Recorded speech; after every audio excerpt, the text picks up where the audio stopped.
Hai Melissa, boleh ke buat remortgage rumah atas nama isteri tapi loan atas nama suami? Rumah dah habis bayar. Rumah atas nama isteri tapi isteri tak bekerja. Soalan ni kerap juga Melissa dapat. Untuk korang yang ada situasi rumah atas nama pasangan tapi pasangan tak ada income, boleh save video ni supaya korang tahu cara yang betul nak selesaikan. Jawapan ringkasnya, tak boleh. Kalau suami pergi bank nak buat remortgage atas nama suami sahaja, kebanyakan bank memang tidak akan terima permohonan. Okey, kenapa bank tolak?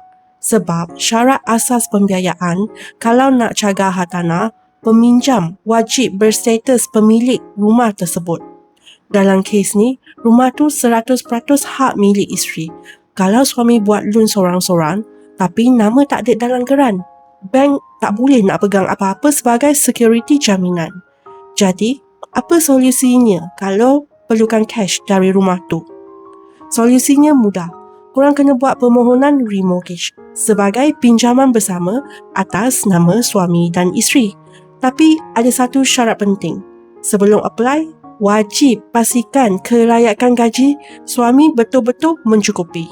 Sebab bila buat joint loan, pihak bank akan kira semua komitmen bulanan dari pihak suami dan juga pihak isteri serentak. Oleh itu, pastikan komitmen bersama adalah rendah. Kalau nak Melissa bimbing, cuba DM dan komen kat bawah. Nanti Melissa bantu sematkan.